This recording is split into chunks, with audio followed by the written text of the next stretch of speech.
Welcome back, everybody, and hello, my name is Dr. Julie Carbray, and I'm a member of the Psych Congress Steering Committee. It's my pleasure to welcome you to this session titled Managing ADHD in Transition Periods, Listening to the Patient from Diagnosis to Follow-Up. This session is supported by an educational grant from Takeda Pharmaceuticals. While I introduce the speakers for the session, if you haven't already, please take a moment to answer the polling questions you should see on your screen. Depending upon the device you are using, the questions will either appear to the right of the live stream or below. These questions will be asked again at the end of the program, so we appreciate your participation in them. So let me introduce today's speakers. The speakers for today's session are Janelle Bjornson, who is a psychiatric mental health nurse practitioner and owner of the Northwest ADHD Treatment Centers in Portland, Oregon, and also Rakesh Jain, who's a clinical professor in the Department of Psychiatry at Texas Tech University School of Medicine, Permian Basin, and in private practice in Austin, Texas. At the end of the session, the speakers will join us for a live Q&A, and you can type your questions in the Q&A box to the right of your screen, as well as upvoting those questions submitted by other attendees if you want to see their question answered. They will try to answer all of the most popular questions with the time remaining at the end. And without further delay, let's begin this session. Hello, everyone. My name is Janelle Bjornson. I'm a psychiatric mental health nurse practitioner and co-owner of Northwest ADHD Treatment Center here in Portland, Oregon. I started this clinic 6.5 years ago because I'm passionate about treating adult ADHD. And the reason I'm passionate is that I have seen how transformative it is when you get the diagnosis right and can start the appropriate treatment. Today I'm going to share with you some of my experiences evaluating adults who present with attentional complaints. But first, why are we even here talking about adult ADHD? Children with ADHD demonstrate symptoms that are often easily identifiable, and most mental health clinicians and pediatric clinicians have had training about how to diagnose and treat it. With adults, not so much. But no matter where you practice, be it general psychiatry, psychology, or primary care, you will encounter adults with undiagnosed ADHD, especially during periods of transition. For instance, when they're starting college, entering the workforce, having children. And it's vitally important that we as clinicians are knowledgeable about this population. Adult ADHD is prevalent worldwide. This is not an American phenomenon, no matter what you see on social media. We know it's highly comorbid with other mental health disorders, and for many causes severe impairment and disease burden.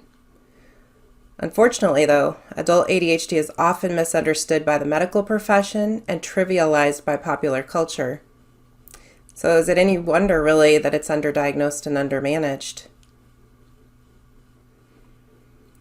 ADHD is a neurodevelopmental disorder that begins in childhood with persistence of symptoms into adulthood for about 60% of individuals. As I tell our new clinicians, think of it longitudinally, not cross-sectionally. And by that I mean, when evaluating new patients, you're looking for evidence of symptoms from early in life, not something that's just been occurring lately. The core symptoms of ADHD are age-inappropriate inattention, hyperactivity, and impulsivity that cause impairment. Now remember, symptoms alone don't make a diagnosis.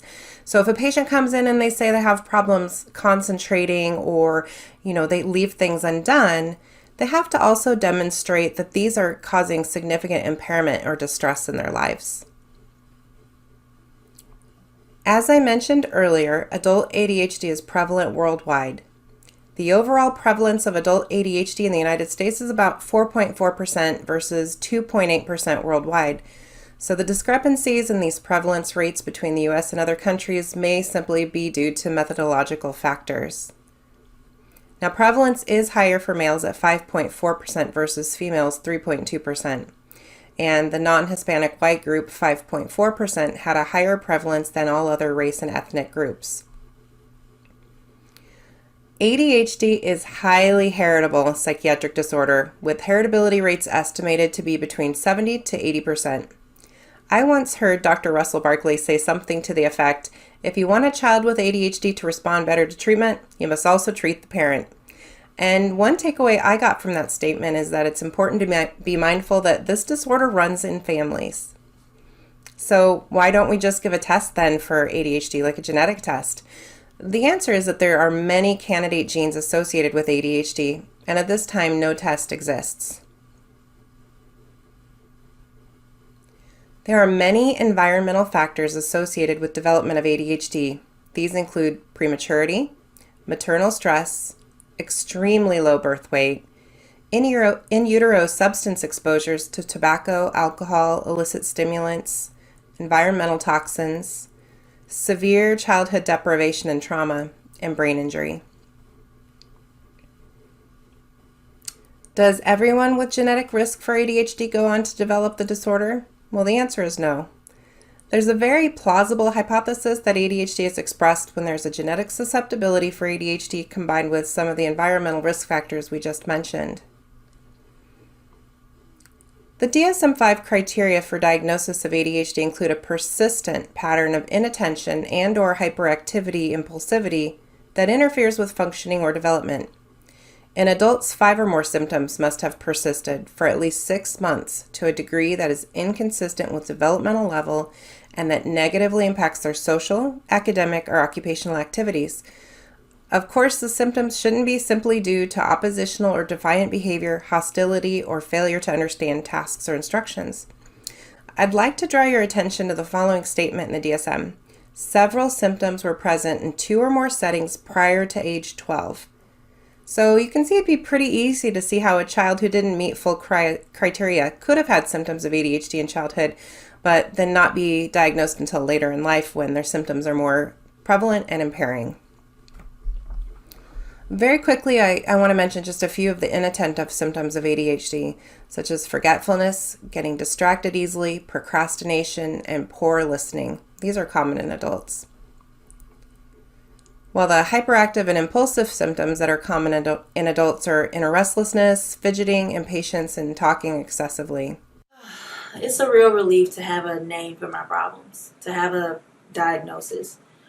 I am 22 years old, but I've had these problems since I was a kid. I remember being in elementary school, not being able to focus, couldn't pay attention to my teachers. I was constantly being yelled at by my teachers because I would get up all the time. I hated sitting down for so long. And now that I'm older, I still get those problems, but I also forget appointments I've made. And I couldn't tell you how many times I've lost my car keys and my phone. It's really tiring, and honestly, I just feel so dumb. Like, I made an appointment to meet with my professor last week, and I forgot all about it until she emailed me. She must be wondering how I even made it to college. I mean, I'm thinking the same thing. My GPA is in the trash, and I'm barely making it through my classes.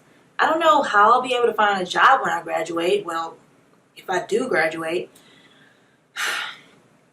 But maybe now that I know I have adult ADHD, things will actually turn around for me. I have a reason why I am the way I am. But I so wish I had known about this when I was younger, like much younger. My life could have been so much easier, so much less of a struggle. Adults just don't report textbook symptoms. In fact, I'm more concerned when a patient comes in and they do report textbook symptoms. I've had kiddos in my office do somersaults on the couch, take their clothes off, swipe things off my desk. Now, if I had an adult patient coming in and acting like that or running about in my office, it would raise my concern about mania, not ADHD. The DSM criteria were developed for children, so keep in mind that adult symptoms often present differently. That adult patient with hyperactivity may not express it outwardly and instead report feeling restless or discomfort for being still for too long. And more commonly, the first things patients report are the secondary issues that result from a lifetime of underachievement, failure, criticism, and negative self-talk. A lot of times what the patients report, they report anxiety, depression, or as they describe it, feeling overwhelmed and stressed out. So imagine for a moment you're seeing a patient who you aren't necessarily assessing for ADHD. There are some very common characteristics of folks who have undiagnosed ADHD that should clue you in to screen for it. For instance, if a patient's child has ADHD, Or if the patient has treatment-resistant psychiatric disorders, let's suppose you're treating them for depression, anxiety, bipolar disorder, and the typical treatments just aren't working. If you see a patient that is almost always late for your appointments or forgets them, or who has a lot of trouble adhering to the treatment you've prescribed because they forget to take their medication on a daily basis, for instance, they forget to go pick it up at the pharmacy, it's a good idea to screen for ADHD. Several providers at my clinic, we put our heads together to come up with a list of commonly reported functional impairments patients have reported to us over the years. The next few slides are some examples and ways they may be interpreted as DSM-5 symptoms. I want to be clear, this isn't an exhaustive way that you could look at the symptoms. These are just a couple of examples of some ways that we might characterize those behaviors. One really common thing that comes up with patients with ADHD is getting distracted by social media or the internet when they're at work and losing track of time. Now, of course, this could happen to any of us, but with folks with ADHD, it's a lot more common, it's a lot more prevalent, and they have a lot more challenges breaking away from it to get going with their day. For instance, one patient told me he spent hours each day, taking Google Maps vacations and then realizing several hours had passed and he'd gotten nothing done at work. So how might we interpret this in DSM-5 terms? Well, this could be an example of avoidance behavior, trying to avoid the task that's more challenging, or just getting distracted easily and novelty seeking. Another common issue is that many patients have to regularly work excessively long hours to complete the same amount of work a peer can in a typical workday. Many factors could account for this, such as distraction, poor attention, forgetfulness, and avoidance. So interestingly, many adult patients, they come into the office and they report challenges they experience at work, but they don't necessarily spontaneously bring up the impairments they're experiencing at home. When prompted though, or if they're accompanied by a partner, they can usually identify some difficulties at home. For example, they may have parenting problems as a result of inconsistency in rules, rewards, and consequences. The challenge for them often boils down to difficulties with forgetfulness, follow through, and organization. Maybe they make a rule and then they forgot that they made the rule.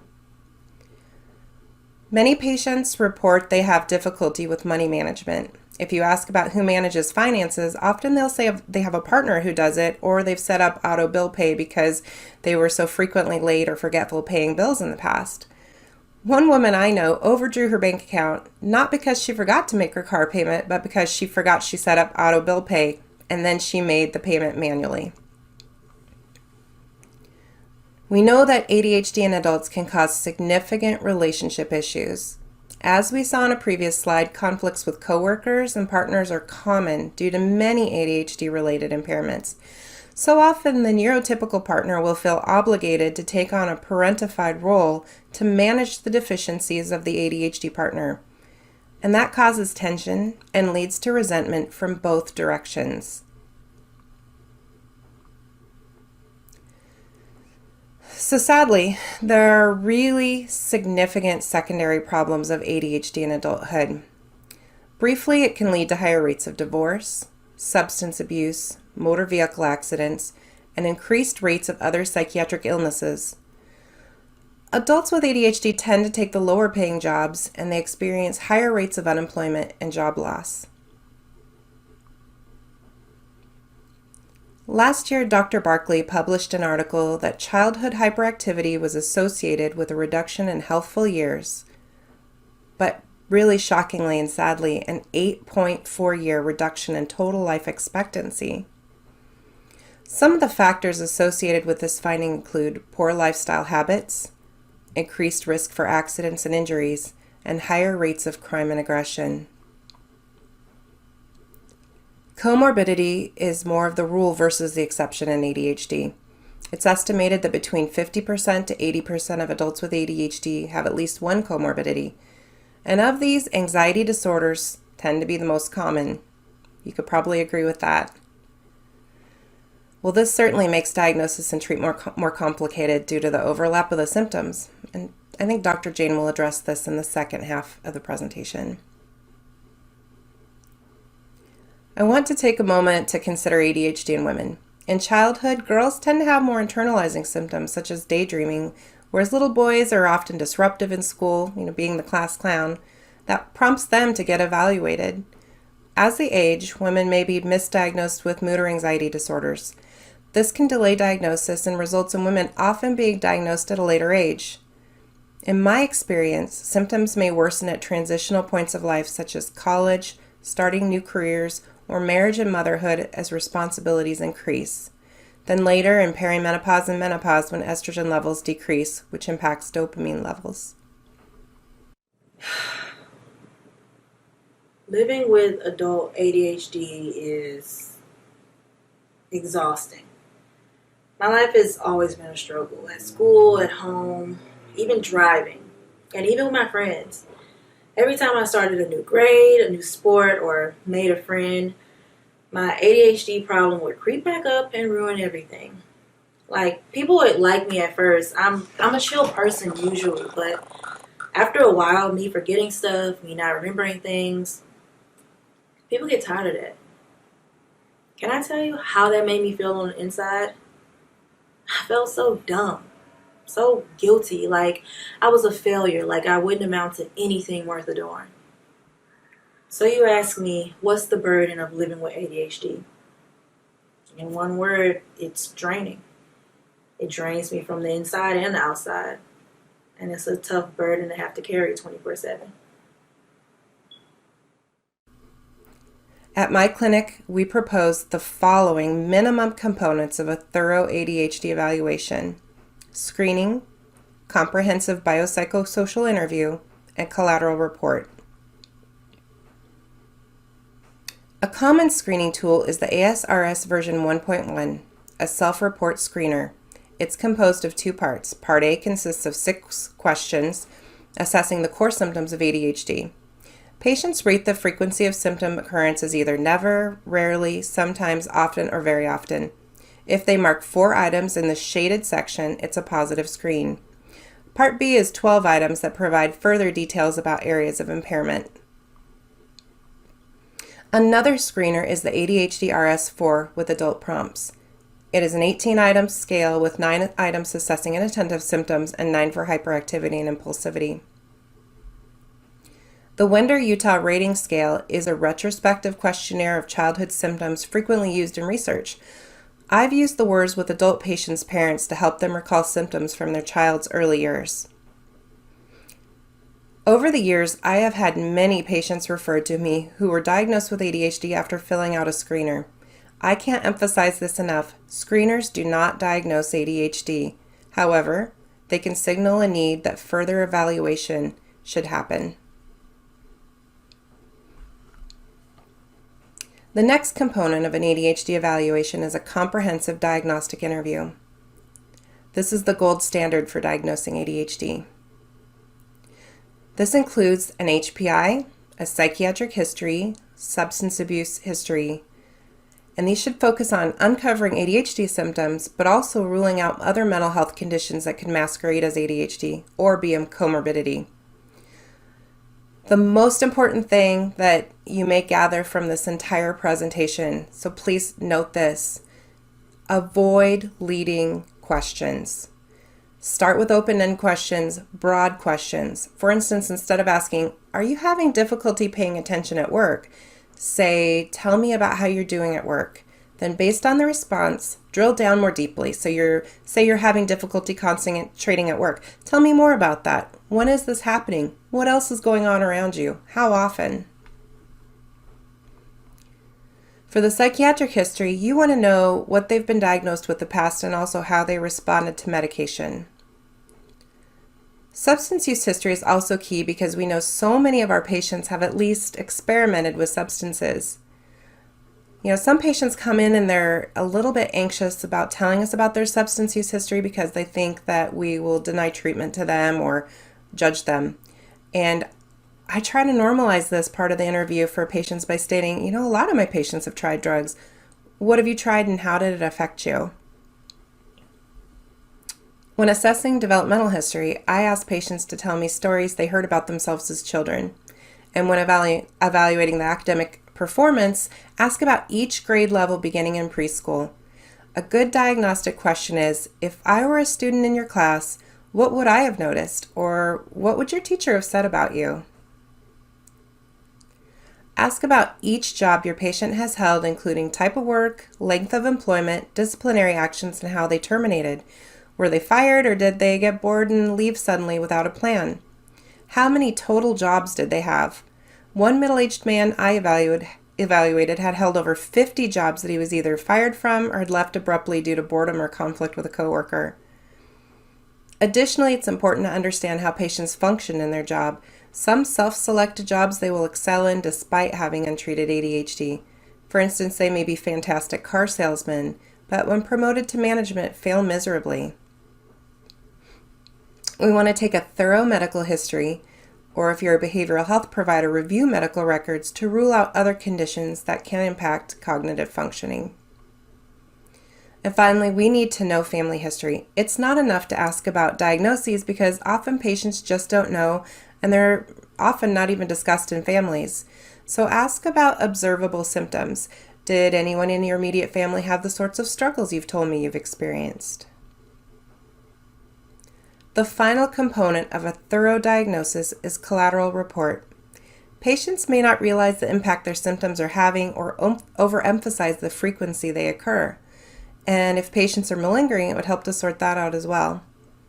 It's so important to get the perspective of someone who knows the patient very well about their functioning. So usually parents are the best source of collateral if you can get it. Sometimes patients are reluctant to allow collateral report. Explore that with them. Sometimes it's because of a family history of trauma and they can't talk to their family of origin. Sometimes it's due to embarrassment. They don't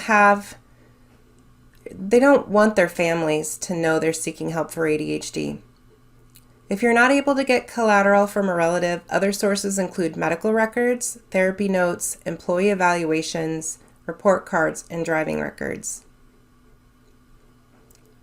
So we've established this is a prevalent, highly impairing disorder. So then why is it missed? One reason is cognitive bias. The medical community may have bias that ADHD is overdiagnosed or overtreated, that adults just don't have ADHD. And if you've ever had to fill out a prior authorization form for a stimulant for a patient over age 18, well, you know then that the insurance companies seem to think so. Sometimes the medical community believes that patients are drug seeking, trying to get medication for performance enhancement or to abuse medications. Another issue is the overlap of psychiatric symptoms that can obscure an ADHD diagnosis. There was a survey of 1,900 physicians, 1,200 primary care, and 700 psychiatrists. Only 8% of primary care providers and 28% of psychiatrists felt extremely confident diagnosing adult ADHD. And lastly, if a patient has high IQ and/or a good compensatory system, like a personal assistant who keeps track of obligations or a spouse who maintains the organization of a household, a diagnosis can be missed. Most patients seeking treatment for ADHD have a legitimate need for care. However, we must be aware that there are patients who are attempting to obtain stimulants for non-medical purposes. One group in particular that is higher risk are college students.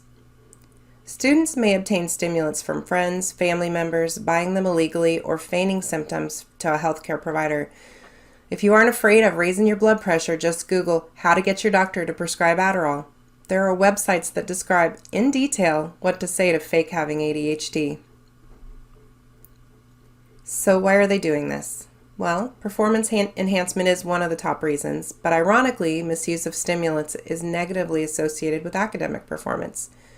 Other reasons given include to get high, control weight, or curiosity. To mitigate this risk, we need to educate patients and their parents about the legal and health risks of diversion and recognize patients who are at higher risk for diversion. Prescribing medications such as orosmethylphenidate or lisdexamfetamine, which have lower likability for getting high, can help reduce risk. Be aware of the red flags that a patient may be attempting to obtain stimulants for non-medical purposes. These include the patient is unable to describe functional impairments of ADHD, or they report textbook perfect symptoms without any detail or specific examples. or they give inconsistent answers or do not disclose a substance use history. They make specific drug requests or dose or insist on immediate release only. Finally, if they refuse to provide collateral information or past medical records without a sound justification. Other red flags to be aware of are unusual activity on your state's prescription drug registry, failing to give a UA or it's unexpectedly positive, or they misuse the stimulant you've prescribed, request early refills, or report it lost or stolen frequently. It's important that we as clinicians are aware of these red flags and risks for diversion. We must also be aware of our own biases that can impact our ability to accurately diagnose and treat adults presenting with ADHD symptoms. As we've discussed, untreated ADHD in adults is a burden that impacts our patients emotionally, financially, and interpersonally. There's also a societal cost, but because you're here, that tells me you care about your patients and want to expand your knowledge so you can give the best treatment possible. Now Dr. Jane will present about the treatment of adult ADHD. Good to be with you. And now we will focus on treatment issues. As I said before, this is a topic of great importance, and I'm delighted that we get to connect to talk about the plight of our patients who suffer from ADHD.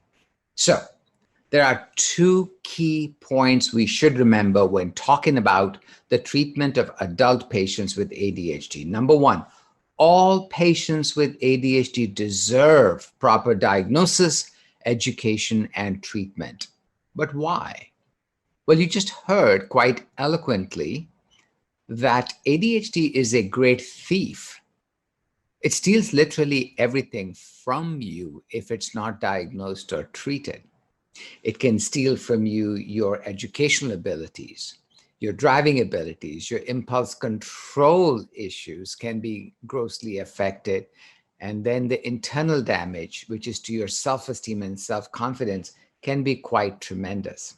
And it is the young patient, the young adult who is transitioning in life, school to college, college to work, perhaps even getting into their first home, perhaps even starting a relationship that is potentially going to lead to a long-term commitment. Those folks are particularly susceptible to ADHD-related impairments. Very provocative title on this slide, but I chose it with care. Live fast, die young? Question mark. Is that what's happening?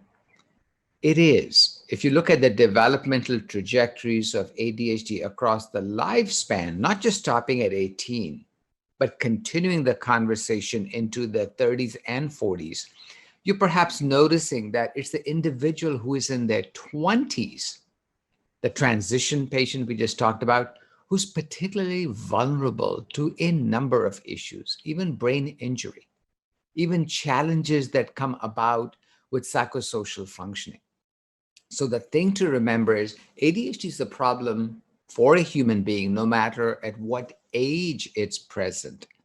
But that transitional years, 18 to 24 years of life, they carry an unusually high burden of disease in ADHD.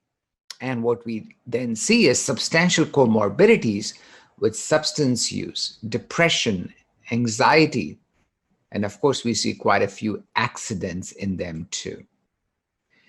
I will again wish to, with your permission, hammer home the point that this is not just an American problem. Here we have a study from UK that is showing the same thing, that there are many individuals who have persistent ADHD into adult years. And the deep learning point for us is this persistence is found in over 50% of children and adolescents. But deep learning point number two for us is the following. Overlapping and distinctive features of ADHD and common psychiatric comorbidities must be kept in mind. So we are willing to call it what it is. If it is ADHD by itself, let's call it that. If it is entirely explainable by a comorbidity, that's fine as well. But if they have both, we should be willing to call it both.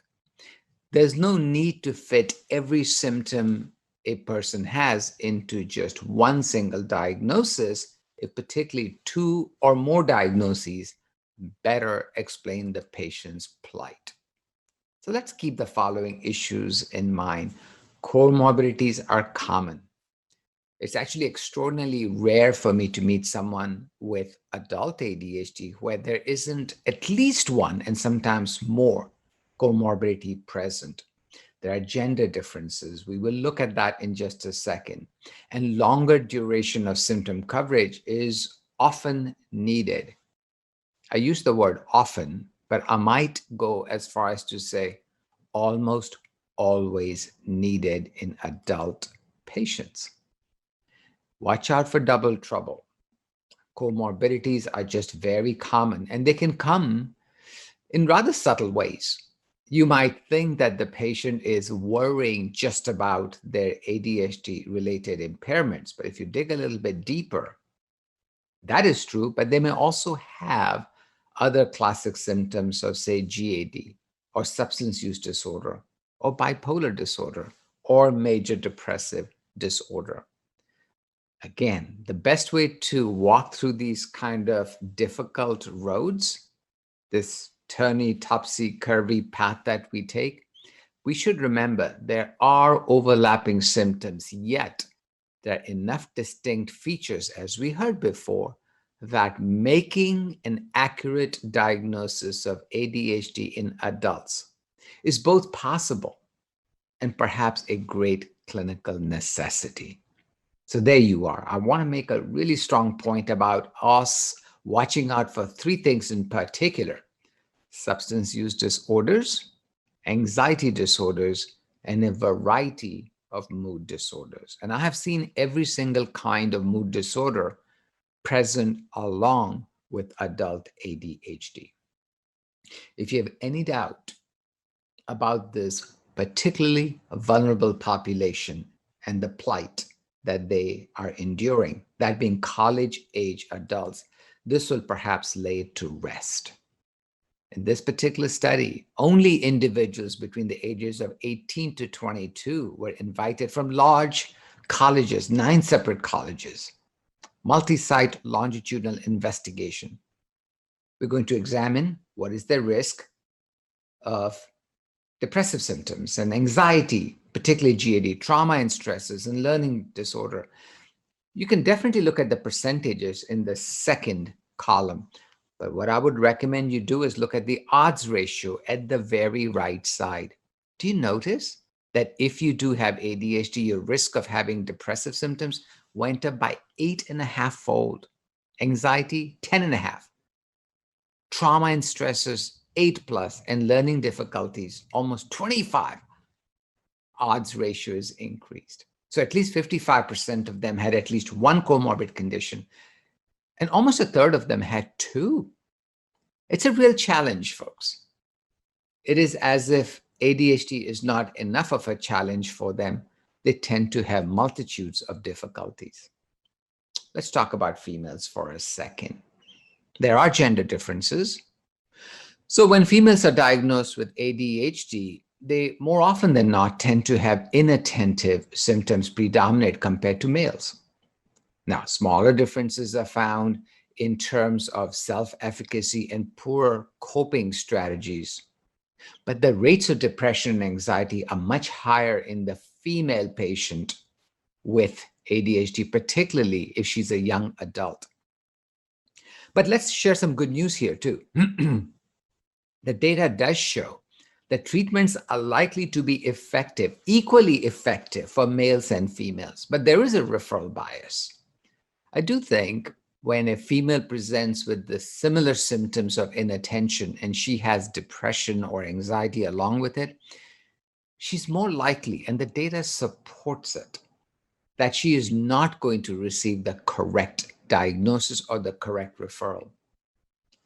We need to watch out, right? We do need to watch out. Both of them, deserve treatment, and how nice to know that if offered treatment, males and females tend to respond equally well.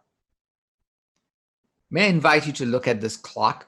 And you're going, there's something different about this clock. It's not the typical 12-hour clock. It's a 24 24-hour clock. Yes, that's on purpose. I and a couple of colleagues published this paper just a few years ago, just to illustrate visually that the adult ADHD life is 24 hours. Watch this.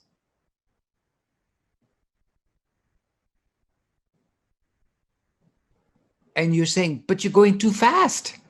I'm watching those bars come, but I can't keep up with those words. And that's exactly my point. If we're having trouble just keeping up with the words flying on the slide, just imagine what it must be like to live your busy life and have the symptoms of inattention and hyperactivity and impulsivity, and yet have so many different tasks to accomplish on a daily basis. Yes, this notion that symptoms only need to be covered 8 or 10 or 12 hours a day in adult ADHD appears to be a myth in most of our patients. But when we talk about treatment, we should first establish what are the potential and common unmet needs in adult ADHD. And allow me to present to you the following 5. Here we will talk about that rather openly. So first of all, let's start from the bottom. The intervention has to be potent. It cannot just be kind of, sort of, maybe helpful. It really does need to have the potency to help them. The onset of action can't be too slow. The adult day doesn't have, 6 hours to get started. You got to get started fast. They also can't have rebound symptoms. Rebound symptoms would be very problematic. And the impact on sleep can't be negative, right? Because if it is that, then the next day would be very challenging. And by the way, look at the top left. Coverage of symptoms in the evenings, late evenings before bedtime is a necessity. Can you and I think of a single adult, even one single adult, where they do not have needs for attention, impulse control? Can we think of one who doesn't have those needs after, say, 5 in the evening? See my point? The reality of this disorder is such that, as best as we can, we do need to meet all 5 of these unmet needs in adult ADHD patients. Now, who could be better at it than a patient describing their concerns dealing with ADHD while they're in transition? So why don't we listen to this young lady describe her experiences? I am relieved that I have a diagnosis finally. You know, I'm about to finish college and I got a job in a new city for which most people would be excited, but I'm scared. I'm worried if I can't get my focus and attention and forgetfulness under control, I'm gonna, mess everything up. What if the extra stress of moving and trying to be good at my job makes my forgetfulness worse? I don't want to fail at my first job and move back home. I mean, I know my parents will help me out if that happens, thankfully, but I'm tired of letting my ADHD get in the way of what I want for my life. But I gotta remember that this time the change in my life could work out. This time I have a diagnosis and a treatment plan, so I can be excited about this job and new city.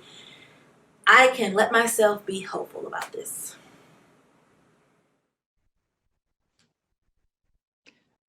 That was a powerful testimonial from the patient.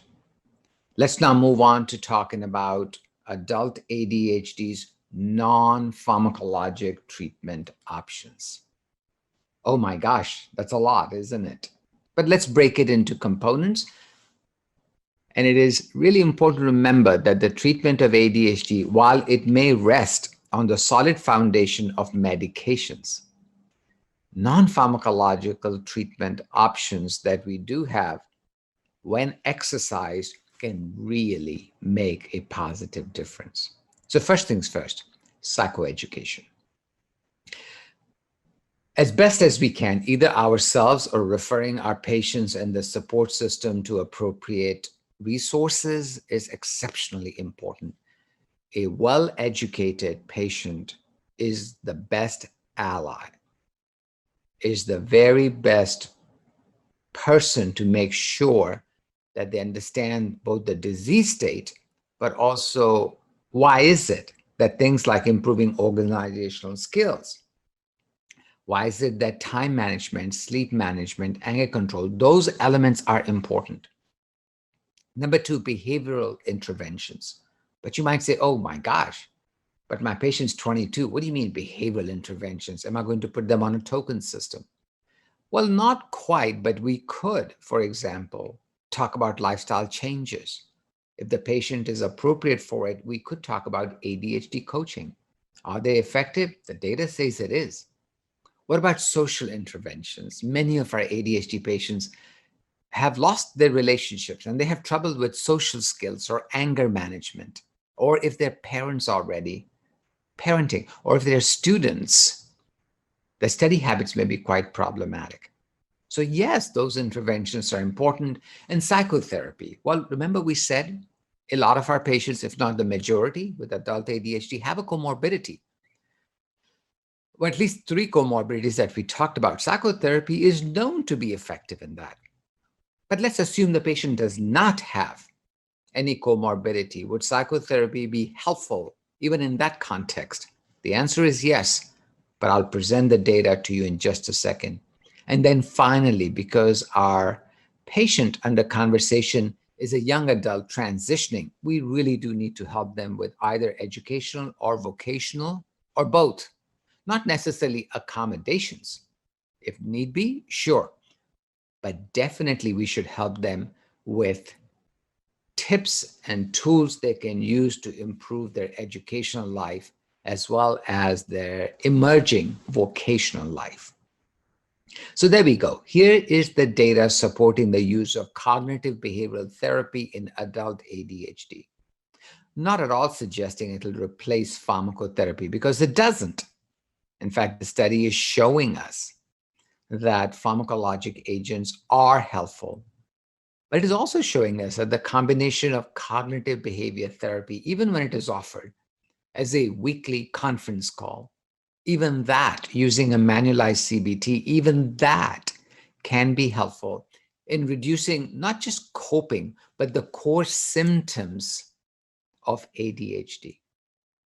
CBT is really powerful if you think about it in terms of correcting some of the cognitive distortions individuals develop because they have lived with ADHD for so long.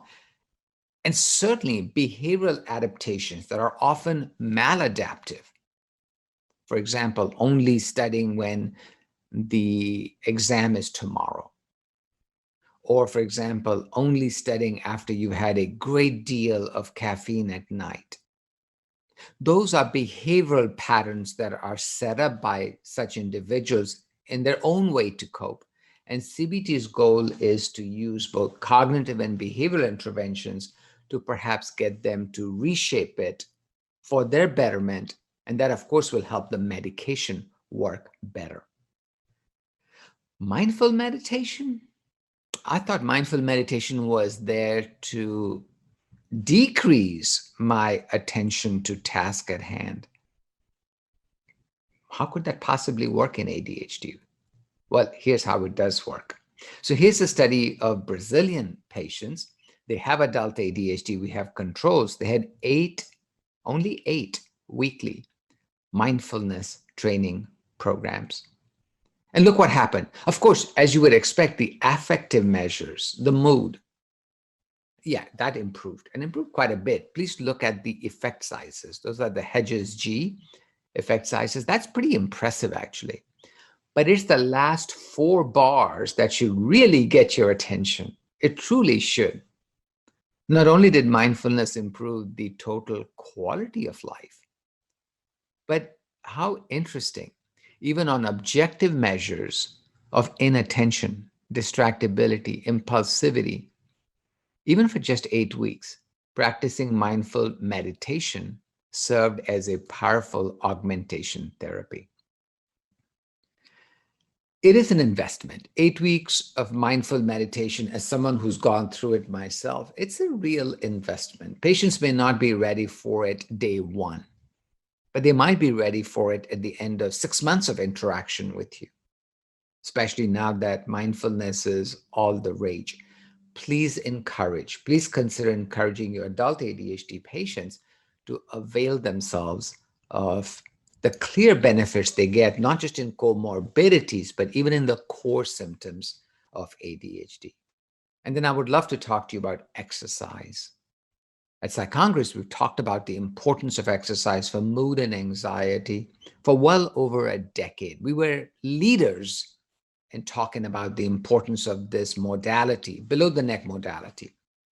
But here I want to show you the profound evidence for exercise being effective to improve the symptoms of ADHD, especially when combined with medications.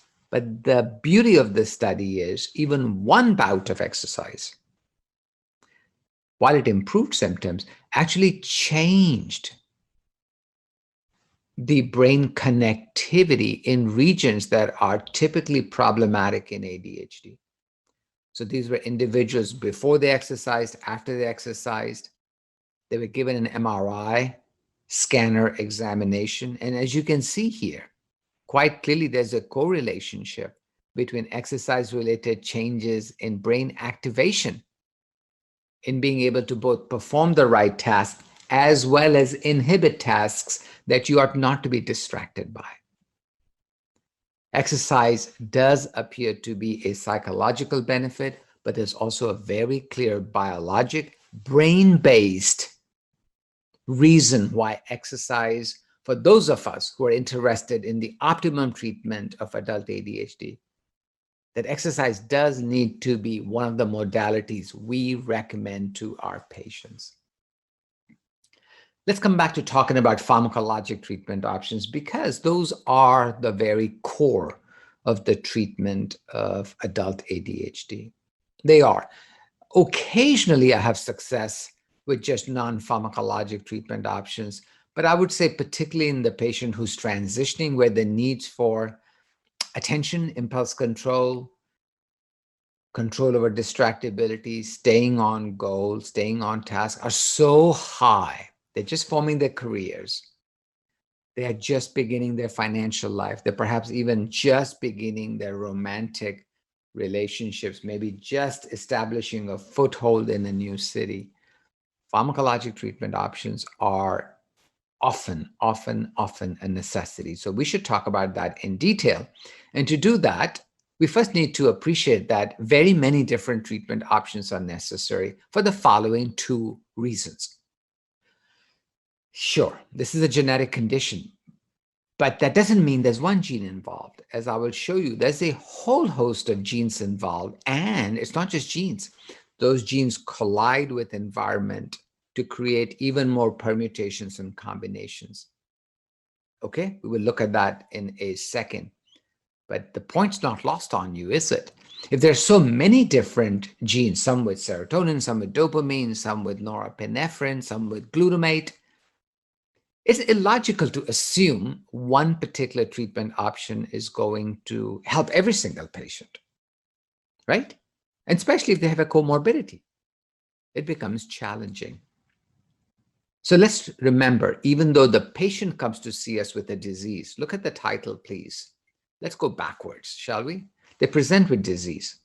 The evidence is they have morphologic challenges that describe and help us understand why they have it. So they have brain structural, brain connectivity, and brain functioning differences from the non-ADHD brain. But keep going back. Where's that coming from? It's literally coming from cell functioning abnormalities. And let's keep going back, which in turn are coming from their genetic makeup. Now, where does environment play a role in this? In all four places. In all four places, environment can either harm or help. But the truth of the matter is patients may present with disease, but they have morphologic challenges. They have going backwards. They then have individual cell dysfunction going backwards. But those individual cell functions are related to genetics. And the evidence is in ADHD is one of the most genetic conditions, I think, in all of medicine, not just in DSM-5. And if I was you, just run your eyes up and down the list on the left-hand side. There's dopamine, there's norepinephrine, there is serotonin. Oh my gosh. Oh my gosh, look at all the gene variants that are known to be associated with the presentation of ADHD in both childhood as well as adulthood. But this is what is so very interesting. Those genes themselves do not be enough in many situations to give us the actual disease presenting to us as clinicians. It's a combination of things. So if you do, for example, now turn your attention to the right, what if you were to have those particular gene variants? Let's just talk about DAT1 and DRD4. Okay, let's talk about that. Well, what's interesting is if your mom did not smoke, those genes are much less likely to be quote unquote turned on than if the mother smoked.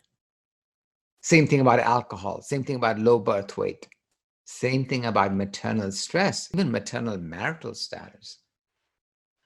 It is highly genetic, but the environment plays a very strong role in the turning on and turning off of these genes. And as I have alluded to just a second ago, it does appear multiple neurotransmitters are involved. Early on, we thought it was dopamine. That hasn't changed. Dopamine still remains one of the most important neurotransmitters of interest to every clinician, prescriber, non-prescriber, in terms of helping our patients. So we have dopamine, we have norepinephrine, we have serotonin. I hope you are able to see the beautiful complexity that these three neurotransmitters have in terms of different aspects of attention, mood, impulse control, even hyperactivity. So take-home message is this. It's quite simple, but it is profoundly important in its impact on how we will understand the disorder. We have a disorder here that's multigenetic, multifactorial, multiple neurotransmitters are involved. It also is a near continuous disorder. So I need to think my mechanism of action, but I also need to be very sensitive to optimally addressing the maximum number of hours of the day without doing the patient harm, obviously. So what are our treatment options? Now, this is a 2016 slide.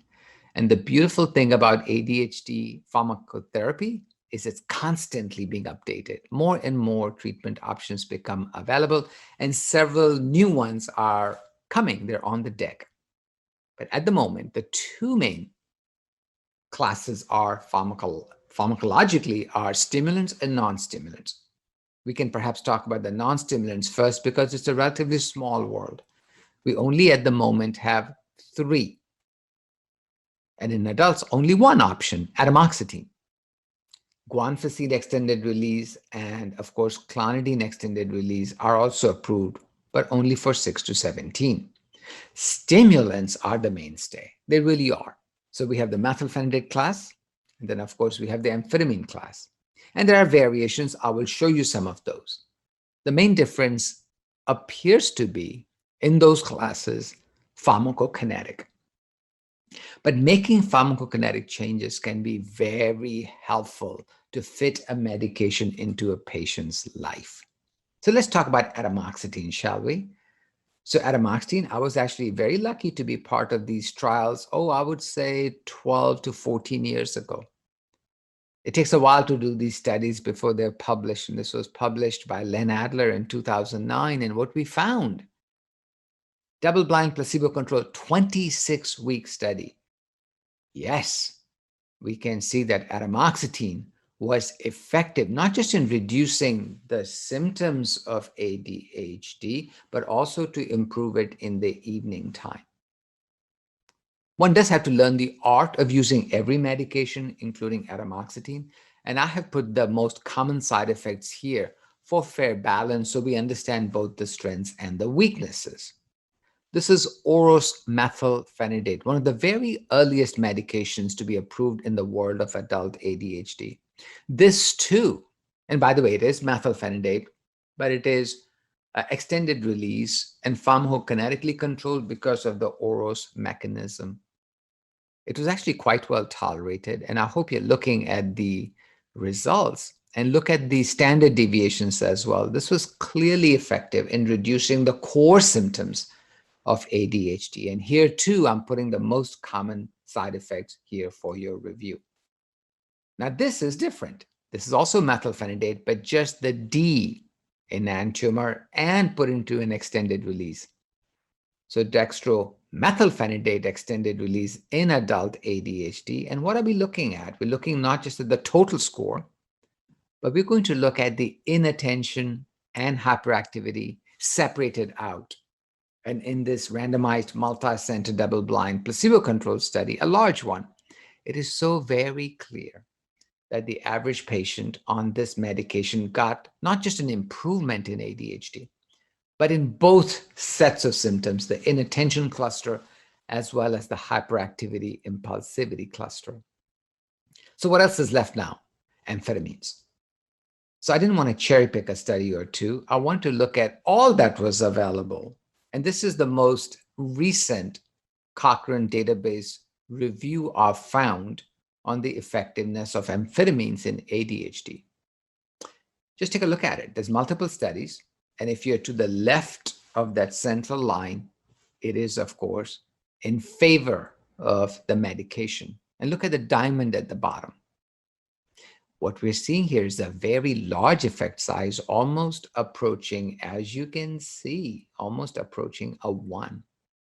That's a large effect size. The deep learning point is the following.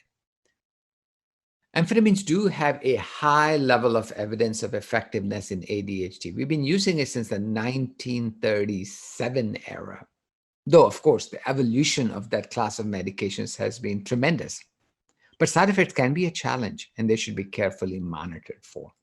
That's the upshot. Now, one of the advances in the field of amphetamine ADHD products is this one, prodrug technology. So we have a drug called lisdexamphetamine. The lis is the lysine.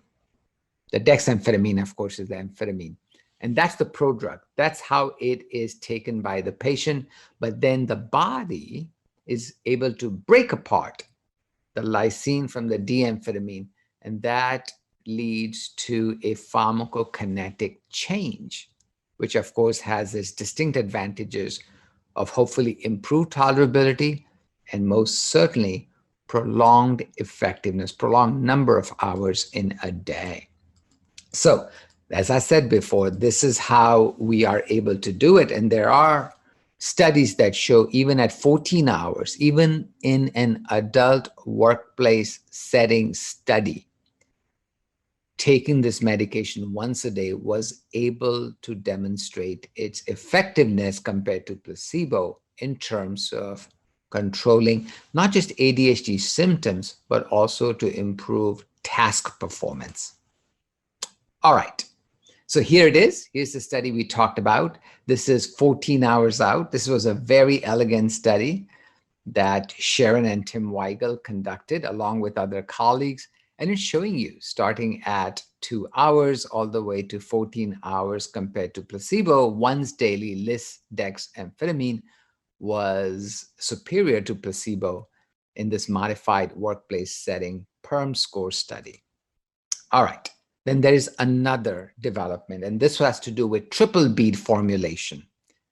So there are, of course, beaded formulations. There's a single bead, there's a double bead. This is the only triple bead amphetamine product I am aware of.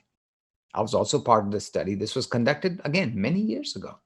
I would say about 13, 14 years ago. I'm pleased to present it. So this is a 7-week phase 3 randomized double-blind study. We're going to look at not just the improvement in ADHD symptoms. That's important enough, but things like what's it like to live with ADHD, general well-being, your performance in daily functioning, your relationships, the daily interference the ADHD causes. Do you see the blue bars as compared to the gray bars, which is placebo? This triple bead formulation of an amphetamine product was actually effective, not just in controlling the symptoms of ADHD, but to improve the dysfunction this disorder causes in their lives. So as I said, let's keep the issues of the treatment of ADHD with comorbidities in our mind. What are treatment options? So shall we check it out? First, we will talk about atomoxetine. And here we have a group of patients who have ADHD and coexisting substance use difficulties. And may I show you something that pleases me, and I'm sure you too? The results showed that behaviors regarding, in this case, cocaine addiction were sharply reduced during the treatment with ADHD. And it didn't matter whether it was atomoxetine or stimulants.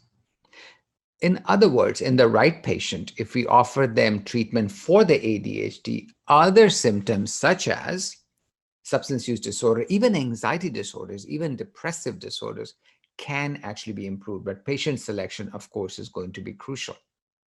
Here we have methylphenidate. It is a stimulant in adult ADHD, even in the face of comorbid substance use disorder.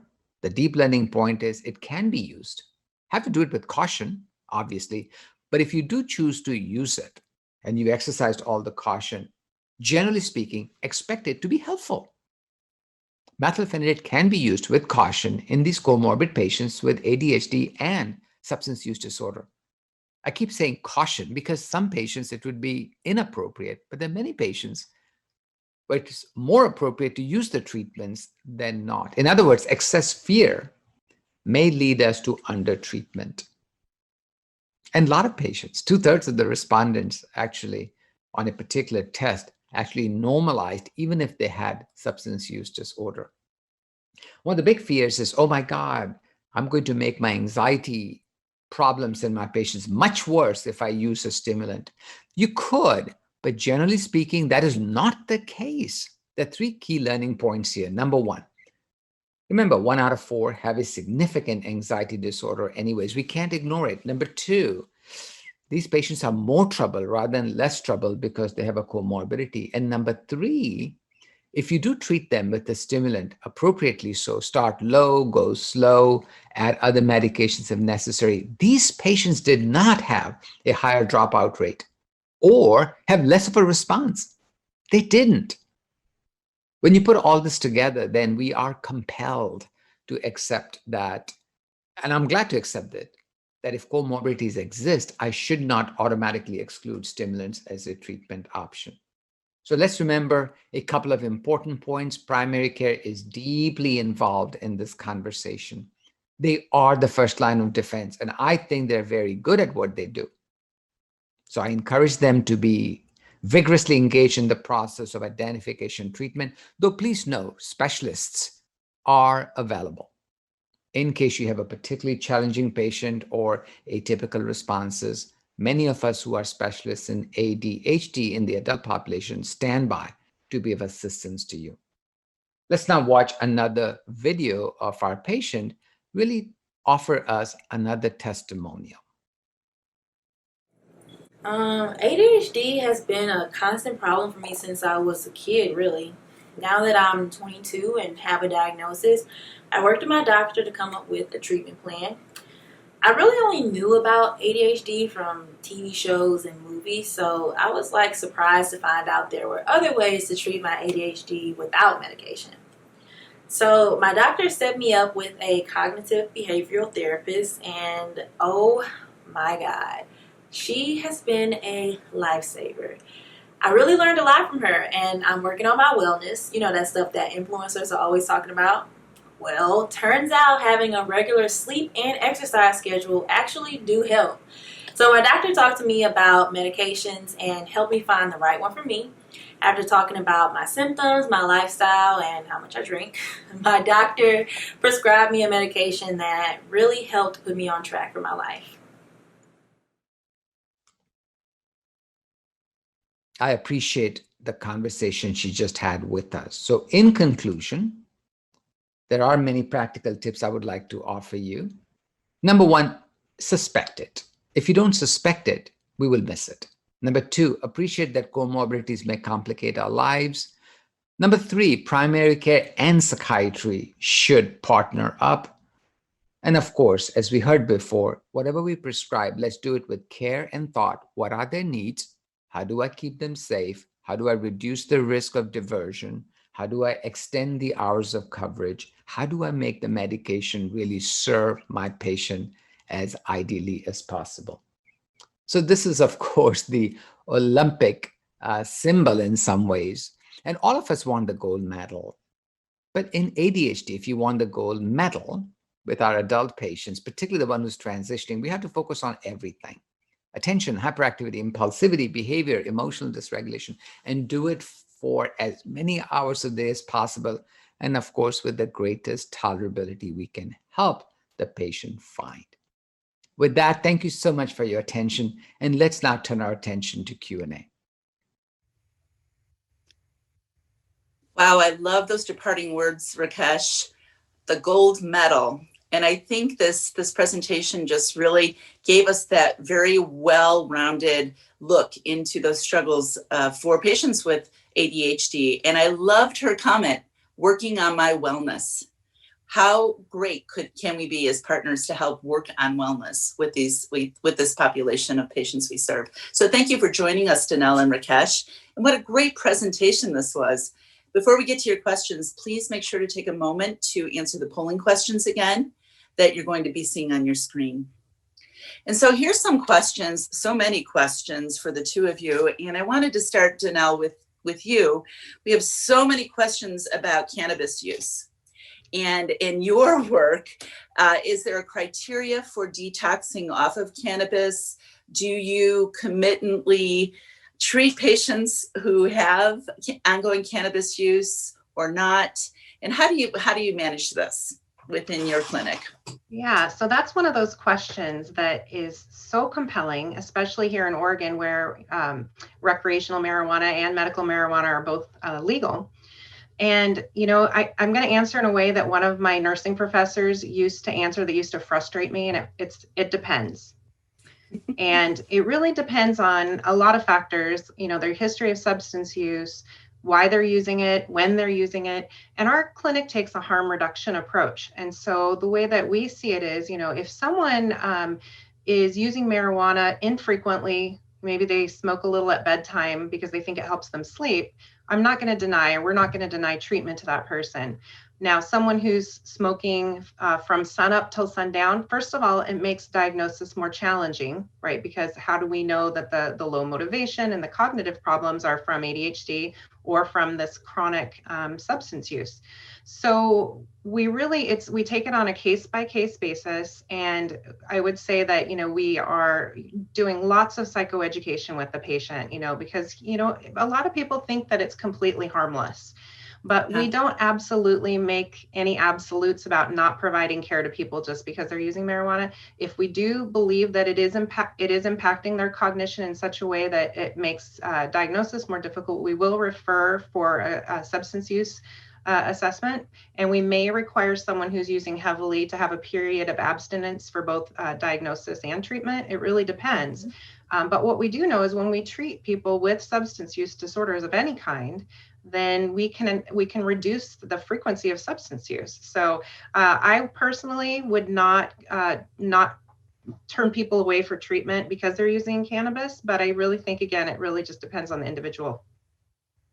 And Dr. Jan, any thoughts on a patient who had a previous methylphenidate addiction, who also has ADHD, who may have had a trial on bupropion, didn't respond?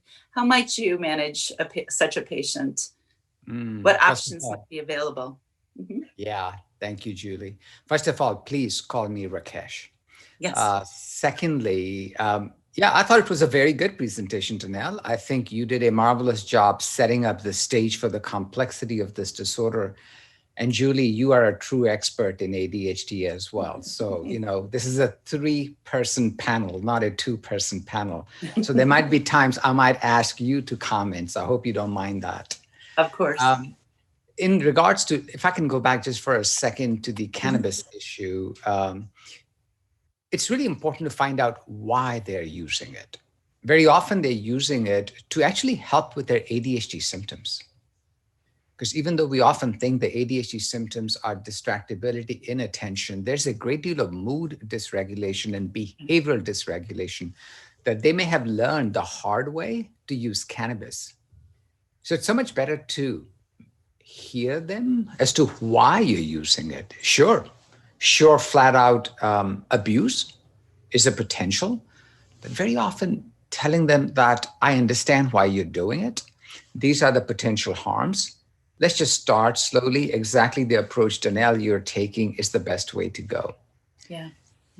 Okay, let's talk about methylphenidate addiction. Even there, I would recommend, Julie, we explore, what do you mean by addiction? Were you taking 2 a day because one wasn't working? Was Right. it because you were taking it on Saturday evenings with your friends to party? Those all would qualify as abuse, but if you will, a different kind of abuse. I'm in Austin, where the use of stimulants, particularly the short-acting ones, on Saturday nights by college-age kids is so often, I no longer even ask them, are they doing it? More so, how much are they using it? Yeah. So I really do need to get a sense of why. So if I assume it's not truly abuse, but misuse, and I do draw a distinction, I feel very comfortable psychoeducation, real control over dosing, and then an extended release formulation. Extended release formulation is not what they want. Now, if there is a true dependence issue, as you were talking about, Julie, then I'm potentially going to consider the use of a non-stimulant, though I know I'm hedging. I'm like your professor, Danelle. I'm doing a lot of those here. It But there are depends. those with ADHD. That's why it's such an art and a science. Though, if it was clear that benefits were strikingly high, I might pull a family member in to control the medications, use an extended release, and then do urine drug screens and go forth and see what happens. And Rakesh, Yes, do you right. at your clinic, do you do pill counts Yes. or limited yes. limited scripts? That's some other ways that you can counter that too. It's just more monitoring. And there was a question too about drug screens and how often you might do drug screens in working with patients with ADHD. So if you both would like to comment on that, that's been coming up quite a bit through the meeting. Yeah. So our clinic policy is that we do a pre-treatment drug screen. We just want to establish if there's anything on board at baseline. And then we do them periodically as needed. So anytime something doesn't seem right, then, for instance, if we have a patient who frequently misplaces or loses their stimulant, that might be a time we'd want to use that. If we find out that there's other substance use that hadn't been mentioned to us before, we might do one. But, it's not something we do on a regular basis per se. I think it's more an as needed. Thanks, that's helpful. Rakesh, any comments Exactly on drug what screens? Danelle said. Not a word I can add to it. That's exactly. We need to remember that the half-life of our stimulants, even the long extended versions, is relatively short. Yeah. So if someone has been truly misusing it, they know to wait 3 to 4 days before a urine drug screen. That's why Danelle's clinic's approach, which is random. And if the patient refuses and for some odd reason isn't able to pee for 7 days and just can't do it, that's a major red flag. Mm-hmm. Yeah. And another point with the drug testing to keep in mind, sometimes we do a drug test and the medication won't show up. If you have a patient on a methylphenidate, a standard UA is not going to detect it. You have to order that lab separately. That's a great point. Yes. I loved this question because this happens in my practice quite a bit. How would you approach a client who reports taking his brother's Adderall for about 10 years and was so embarrassed to seek treatment until now? How do you approach this? Can I ask you to start, Rakesh, and then maybe Danelle to comment? That's about half the patients I see. Right? That's I about know. half. Yeah. Yep. Initially, when I was a much younger, much less wise clinician, I only saw that as, can't believe you did it, awful, never do it, abuser, whatever the issue might be. I have modified that stance. Yeah. I really try and find out exactly why. If your brother has an ADHD medication, and we know this condition is perhaps the single most genetic condition in all of medicine, not just in psychiatry, then the odds you have it is over 50%. Remember, Yeah. you share more genes with your brother than you share with a parent. With the average sibling, you have 60 to 70% gene share. With parents, we only have 50%. So I really want to find out. Often it is true ADHD, but I follow the same path, Julie, that Danelle established, which is you never make a diagnosis, particularly in these complex situations, by doing cross-sectional evaluation. Meaning, Yes. you go, oh, okay, you have 17 out of 18 symptoms. You've been taking your brother's Adderall. You had a magnificent response. You have ADHD. I will go out of my way to collect collateral information. And it better be there. I would much rather make the patient wait than react. I will also say this. About half the time, they don't have ADHD, but they do have another condition that is hugely problematic.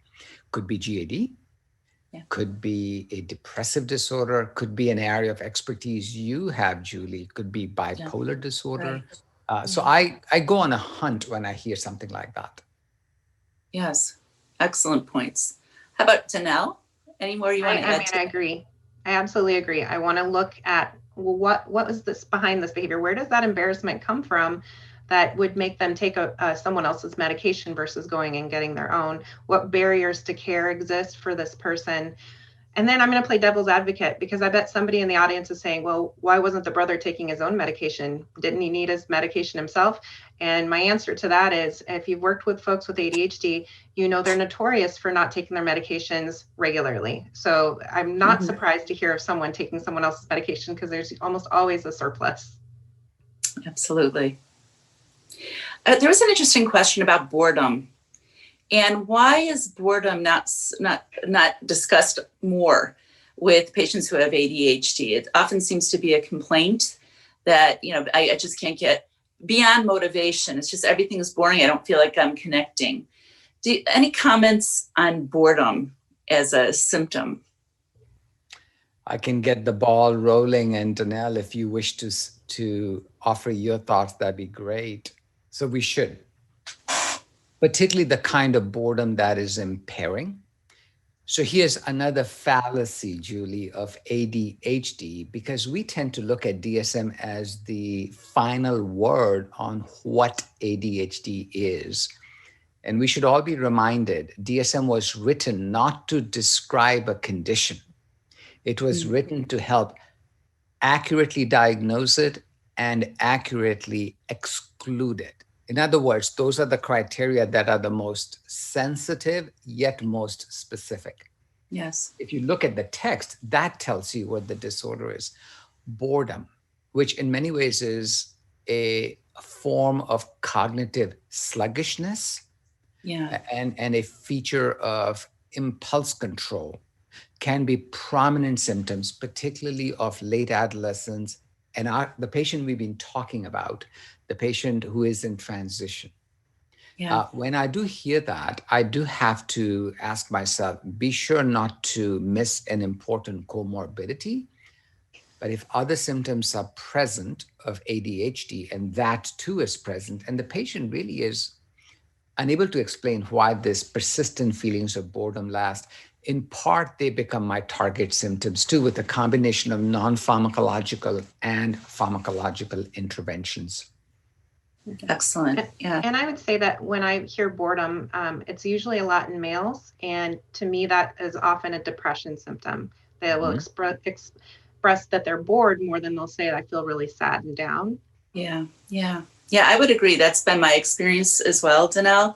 And in thinking about comorbidities, when there is depression or anxiety as the presenting comorbidity, Danelle, what do you address first? Do you, from a pharmacologic perspective, hit at mood or anxiety first?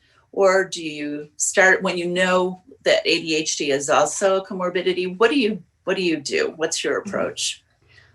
So I tend to treat whatever the most pressing issue is. So whatever's most severe. So for instance, if I have a patient with a comorbidity of bipolar disorder, we're going to start treating the bipolarity first. We're not going to get a mood stabilizer on board before we start a stimulant. But if everything's all considered equal and a patient has a strong preference, we will start there. My own ideology on that is, with a stimulant, I can start seeing results very rapidly. So if patients are agreeable to it, I'd want to start a stimulant and give it a few days and see how they improve. Maybe a couple of weeks on the stimulant, and then notice, does the mood change? Does anxiety change on the stimulant? Because as we're alleviating the ADHD symptoms, oftentimes we do see a shift in the mood and anxiety level. If I start a stimulant and the anxiety significantly worsens, we might pull back on the stimulant and say, let's go ahead and try an SSRI.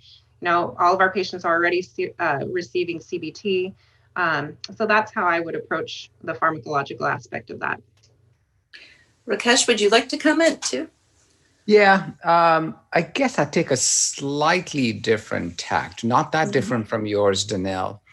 If I'm unable to distinguish what is the most important thing, then it becomes a bit challenging. But I have over time accepted the reality of life for these patients, particularly if they have crossed the threshold, which in my mind is over 20.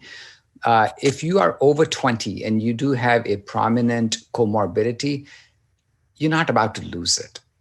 It may go underground, but you may not lose it. And especially disorders that don't respond well to stimulants such as OCD, panic, PTSD, are so often comorbid, learning disabilities, etc., are so often comorbid with adult ADHD. I'm very likely to tell people we have a disorder. It's like a tetra-headed monster. It's like Medusa, if you will. It's got multiple heads on it. They're all going to strike us if we're not careful.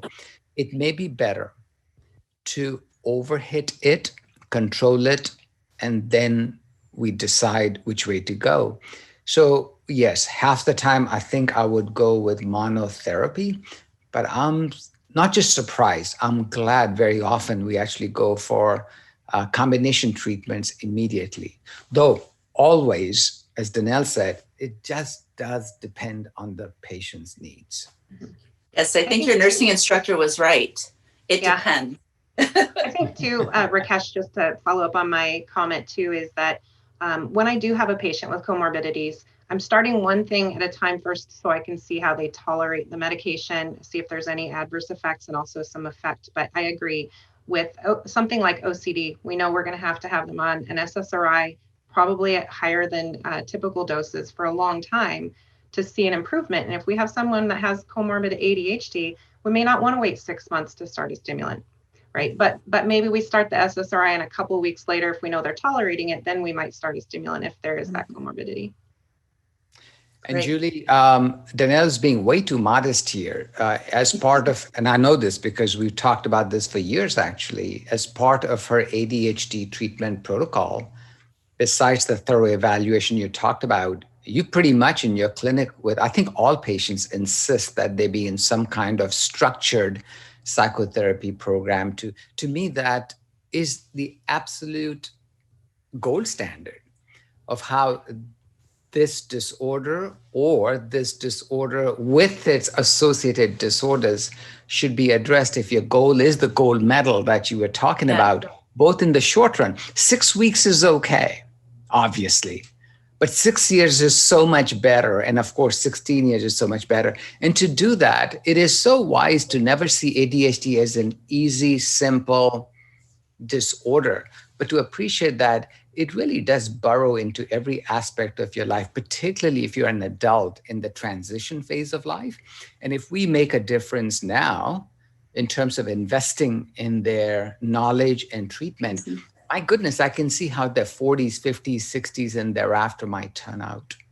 It's funny, Rakesh, that you're mentioning that. I was just having a discussion a couple of days ago with a colleague about the differences in the way that patients present to us initially. So when we have patients that have been treated since childhood, they'll come in and they can make jokes about their ADHD. They can be like, oh, there's a squirrel, or, I forgot it again, or, they can laugh about it. But when we see patients that were just diagnosed for the first time as adults, they tend to have a more dysthymic presentation. Yeah, and there's some evidence, even with children, that if you start therapy along with medication management, and for children, it's often not CBT yet, but it's parent-focused therapy, that they're likely to continue with therapy. But if you start medication first and then you begin therapy, they really don't engage in therapy. So what a great model that you're pairing them both at the outset of their treatment and then moving forward and having that commitment.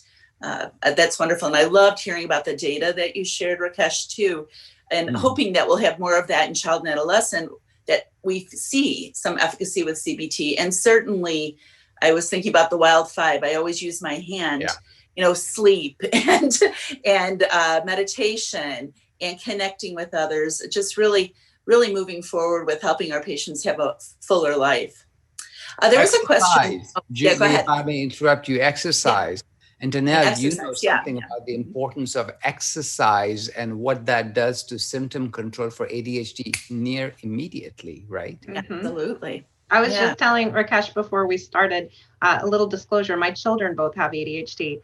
And of course, most kids with ADHD at bedtime, they're wound up. They just don't want to settle down. And so we've started doing relay races, and they think it's a game and they're having fun doing it, but we literally wear them out and they can fall asleep. And so we see the same thing with adults. So when adults exercise, it does confer some improvement in their attention. So absolutely exercise. Yeah, and a little self-disclosure, I also have two boys, 20 and 22, with ADHD, and what a difference it makes in their lives when they attend to that wild five. Because then they're really focused on their wellness. And I loved the patient in the video who said that as well. Sports, even for adults, right. If you can get an adult into some kind of a sport, particularly individual sports like swimming, right, where you're not dependent on a team, that can be really helpful too. So adolescents and adults, young adults. Bicycling. I wanted to get, there's so many questions. So I've been sifting through and saving a couple of jewels that I found as being pretty relevant to our clinical work. There's a question about whether or not there's a place for twice a day extended release dosing. The example given was Concerta twice a day. So Rakesh, do you want to talk about that? And then I'll ask your opinion too, Danelle. Sure. It's not the starting goal. The starting goal, needless to say, would be once a day.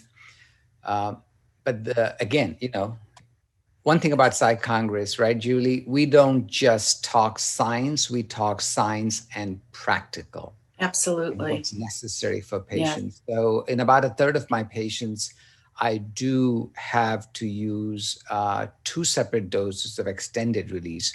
That's getting less and less often with the passage of time, because as I mentioned in my part of the talk,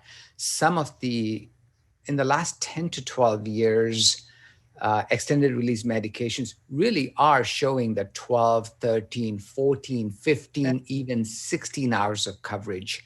So as a result, that need has been diminishing, but not completely eliminated. One word of caution, and this is an important word of caution. It has been a longstanding habit in psychiatry and pediatrics and family practice to use an extended release in the morning and a short acting occasionally or more than often. I think that's a very risky proposition, because once you've opened the genie bottle on a short release, it sure has been very difficult to cap it back on. Yeah, that's a good point. Danelle, what are your thoughts?